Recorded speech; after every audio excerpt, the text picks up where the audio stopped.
मृत्यु के 24 घंटे बाद आत्मा अपने घर क्यों लौटती है? दोस्तों, गरुड़ पुराण में बताया गया है कि जब किसी की मृत्यु होती है तो उसकी आत्मा 24 घंटे बाद अपने घर दोबारा से आती है। दोस्तों, मृत्यु एक ऐसा सत्य है जिससे कोई बच नहीं सकता है, नहीं इसको टाला जा सकता है।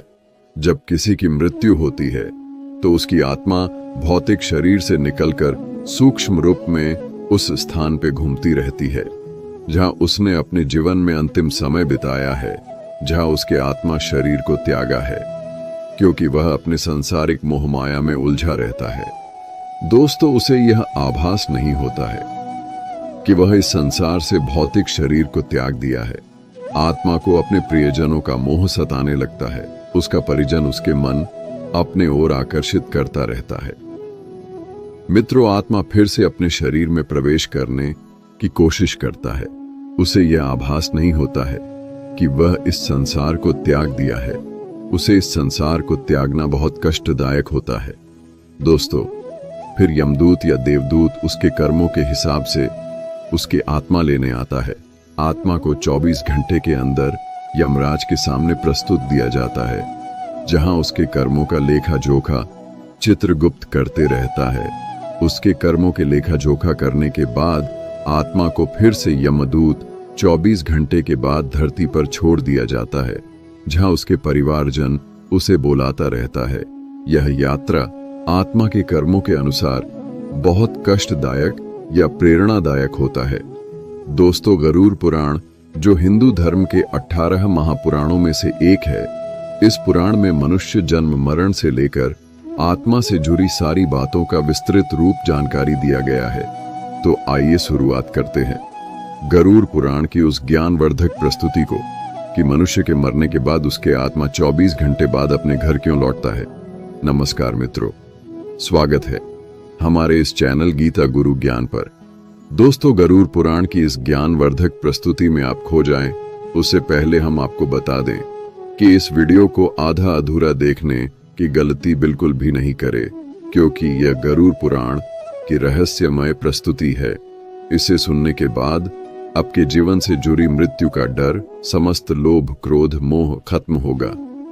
मित्रों, गरुड़ पुराण में श्री कृष्ण ने बताए हैं कि किसी भी व्यक्ति को गरुड़ पुराण की बातों को आधा अधूरा नहीं सुनना चाहिए, क्योंकि आधा अधूरा ज्ञान हमेशा विष के समान होता है। इसीलिए मित्रों, आपसे यही आग्रह है, आप इस वीडियो को बिना स्किप किए अंत तक जरूर देखिए। साथ ही इस वीडियो को एक लाइक करके चैनल को अवश्य सब्सक्राइब कर लीजिए। और हाँ दोस्तों, कमेंट बॉक्स में जय श्री कृष्ण लिखकर ईश्वर को आप अपना आभार व्यक्त जरूर कर दीजिए। इससे आपके जीवन से जुड़ी समस्त दुखों का अंत होगा और जीवन खुशहाल रहेगा। आइए दोस्तों जानते हैं। दोस्तों, गरुड़ पुराण में बताया गया है कि जब किसी की मृत्यु होती है तो उसके भौतिक शरीर से सूक्ष्म आत्मा निकलने के बाद 24 घंटे के अंदर फिर से वह अपने घर परिजनों के पास दोबारा से आती है, क्योंकि उस सूक्ष्म आत्मा को अपने परिवार और सांसारिक मोह के बंधन में उलझा रहता है। वह आत्मा अपने परिवार के साथ 10 दिनों तक साथ ही भटकते रहता है। मित्रों, उस आत्मा को तृप्त तभी प्रदान होता है जब परिवारजन उसका कर्म कांड करता है, उसका 13वीं करता है। तब वह इस संसार को छोड़कर अपने नए यात्रा के लिए प्रस्थान करता है। दोस्तों, गरुड़ पुराण हिंदू धर्म का एक ऐसा ग्रंथ है जो हमें जन्म मरण से लेकर मनुष्य अपने वर्तमान जीवन कैसे जिए, ये सभी चीजों के बारे में सिखाते हैं। आइए दोस्तों, आज हम एक कथा के माध्यम से जानते हैं कि मृत्यु के 24 घंटे बाद आत्मा अपने घर क्यों लौटती है। इसके पीछे क्या आध्यात्मिक रहस्य छुपा हुआ है, जो गरुड़ पुराण स्कंद पुराण के द्वारा बताया गया है, जो जगत के रचयिता ब्रह्मा जी ने स्वयं आर्षि मुनि नारद बतलाया था। आज हम उन्हीं भावनात्मक कथा जानेंगे। मित्रों, एक समय की बात है, ब्रह्मलोक में सृष्टि की रचना करने वाले ब्रह्मा जी अपने आसन पर ध्यान मग्न में बैठे हुए थे। तभी देवर श्रीनारद नारायण नारायण का जाप करते हुए वहां पहुंचे।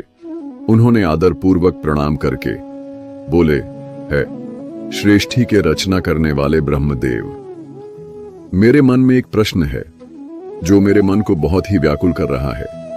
क्या आप मेरे प्रश्न का जवाब देंगे? है प्रभु।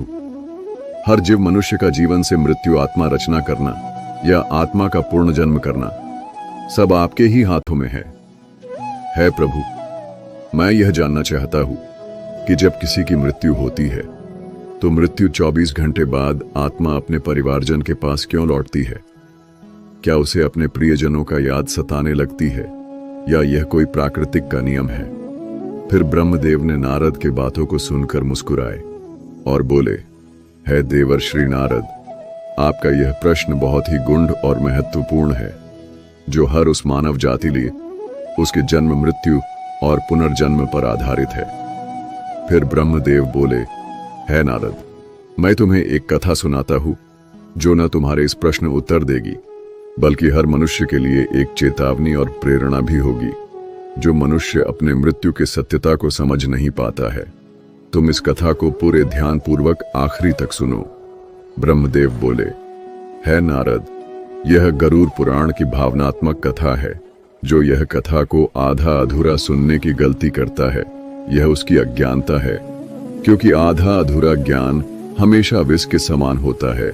जो इस कलयुग भरी संसार में जो मनुष्य इस कथा को पूरे ध्यान पूर्वक आखिरी तक सुन लेगा और समझ लेगा, उसका इस संसार से जीवन में भरी लोभ, क्रोध, मोह का अंत होगा। यह संसार केवल एक माया की जाल है। इस संसार जो भी कुछ घटता है, यह प्राकृतिक का परिणाम होता है। फिर नारद बोले, है प्रभु, मैं उस कथा को पूरे ध्यान पूर्वक आखिरी तक सुनूंगा और समझूंगा। आप निश्चित होकर उस कथा को सुनाएं। फिर ब्रह्मदेव उस कथा को सुनाते हैं। फिर ब्रह्मदेव बोले, है नारद, प्राचीन काल में एक राजा रहता था जिसका नाम धर्मपाल था। बहुत ही न्यायप्रिय और वह अपने जनता के उत्तरदायित्व था। वह अपने राज्य का पालन धर्म के अनुसार करता था। वह हमेशा पुण्य कार्य में लिप्त रहता था। लेकिन एक दिन उसकी अचानक मृत्यु हो जाती है। राजा की मृत्यु से पूरे परिवार और राज्य की प्रजा यह सुनकर शोक में डूब गया। मित्र, राजा की मृत्यु के तुरंत बाद उसकी आत्मा नश्वर शरीर को त्याग कर बाहर निकल जाती है। फिर ब्रह्मदेव बोले, है नारद, जब किसी की मृत्यु होती है तो उसकी आत्मा शरीर को त्याग देती है, परंतु वह अपने भौतिक संसार के बंधनों से मुक्त नहीं हो पाती। वह अपने सांसारिक मोह माया की जाल में उलझा रहता है। वह सांसारिक मोह के कारण अपने घर, परिवार, प्रियजनों के आसपास ही घूमती रहती है। राजा धर्मपाल मृत्यु के बाद उसकी आत्मा शरीर को तो छोड़ देती है, परंतु वह घर में सूक्ष्म रूप में हर वह दृश्य को देखता रहता है जो उसके परिवारजन उसके लिए करता है। आत्मा अपने परिवार को रोता चिल्लाता देखकर उसे रोकने की भी कोशिश करता है, परंतु उसके बात कोई सुन नहीं पाता है। राजा की आत्मा ने यह सोचा कि मेरे परिवार को यह क्यों नहीं समझ आ रहा है कि यह संसार अस्थाई है, यह संसार एक मोह माया खेल है, मुझे इससे मुक्त होना होगा। लेकिन राजा की आत्मा को परिवारजन उसको अपने तरफ खींच रहा था। दोस्तों, फिर भगवान ब्रह्मा ने बोला, है नारद, मृत्यु के 24 घंटे बाद आत्मा को अपने घर इसलिए लौटने पड़ता है क्योंकि वह अपने सांसारिक परिवार मोह में उलझा रहता है। उसके आत्मा को परिवार पुराकता रहता है, जिससे उससे मोक्ष प्राप्त करने में बाधा उत्पन्न होता है। वह अपने आप को रोक नहीं पाता है। जब राजा की आत्मा मृत्यु के 24 घंटे बाद अपने परिवार के पास आता है तो यह देखता है कि उसके परिवार, उसके पत्नी आंसू से भरी हुई है। उससे पत्नी बार बार कह रही है राजन, आप हमें छोड़कर क्यों चले गए? हमारा क्या होगा? उसके पुत्र अपने माँ को कहता है, माँ, पिताजी क्यों नहीं बोल रहे हैं? ये क्यों नहीं उठ रहे हैं? पिताजी हमें छोड़कर क्यों चले गए? क्या वह कभी नहीं आएंगे? राजा की यह आत्मा ने यह देखकर अत्यधिक भावुक हो जाते हैं। वह सोचते हैं कि काश हम इसे यह समझा पाते कि शरीर नश्वर है, यह संसार एक परिवर्तन का खेल है, यह आत्मा अमर है, यह एक शरीर को त्याग कर दूसरे शरीर में प्रवेश कर लेता है। मित्रों, फिर ब्रह्मा जी बोले, है नारद, यह दृश्य आत्मा के लिए अत्यंत पीड़ादायक होता है। राजा की आत्मा ने यह सोचा कि क्या मैं इतना कमजोर था कि अपने परिवार को इस स्थिति में छोड़कर चला गया। क्या मेरे जाने से ये सब खत्म हो जाएगा? जब राजा की आत्मा मृत्यु के 24 घंटे बाद अपने घर में प्रवेश करता है तो वह अपने घर के हर एक जगह में घूमता है जहां उसने अपने बच्चों को खेलाता था, जहां उसके राज्य महल में राज्य सिंहासन पर बैठकर उसने प्रजा को न्याय करता था। वह पल जहां वह अपने रानी बच्चे के साथ हर सुख दुख बिताता था, उसे वह हर एक वस्तु अपने तरफ खींच रहा था। राजा की आत्मा ने बार बार कोशिश कर रहा था कि वह रानी और अपने पुत्र को अपनी उपस्थिति का आभास करा सके। उसने रानी के पास जाकर धीरे से कहा, हे प्रिय, मैं तुम्हारे पास हूं। तुम्हारा यह विलाप मुझे कमजोर कर रहा है। मुझे इस संसार से मोक्ष पाने कृपया करे। लेकिन उसकी आवाज रानी को सुनाई नहीं दे रहा था। उसने अपने पुत्र के सिर पर हाथ रखा और कहा, है पुत्र, यह संसार एक यात्रा है। हर आत्मा को इसे छोड़कर आगे बढ़ना पड़ता है। तुम मेरे बिना भी मजबूत बन सकते हो। लेकिन उसके पुत्र उसकी आवाज नहीं सुन पा रहा था। फिर आत्मा ने निराश होकर अपने परिवार की ओर देखा और कहा, क्या यह मेरा मोह है जो मुझे संसार इच्छा में बांध रहा है, या उनके आंसू जो मुझे रो रो कर पुकार रहा है? नारद अब समझ गया कि मृत्यु के 24 घंटे बाद आत्मा अपने घर क्यों लौटती है। फिर नारद ने भगवान ब्रह्मदेव प्रणाम दिया और तुरंत राजा के राज्य महल में जा पहुंचा, जहां उसके मृत शरीर था, जहां उसकी आत्मा घूम रहा था। नारद को वहां पहुंचने के बाद वातावरण पवित्र और शुद्ध हो गया। उन्होंने राजा की आत्मा को सूक्ष्म रूप में देखा और बोले, हे राजन, तुम्हारा मोह ही तुम्हारी सबसे बड़ी बाधा है जो तुम्हें मोक्ष पाने में उत्पन्न कर सकता है। हे राजन, यह संसार एक कर्मों का चक्र है। तुम्हारा शरीर यह नश्वर संसार का हिस्सा नहीं है। तुम्हारी आत्मा को इस मोह को त्याग कर इससे आगे बढ़ना है। लेकिन तुम्हारे प्रियजनों, मोह माया तुम्हें अपने कर्मों से रोक रहा है। फिर नारद ने राजा के परिवार को समझाने के लिए अपनी वीणा उठाई और गरुड़ पुराण के श्लोक समझाने लगा। बोले, है राजन, आत्मा अमर अजर है। यह न तो मरता नहीं, इसका अंत होता है। यह मनुष्य के मृत्यु के बाद की आत्मा का एक यात्रा है।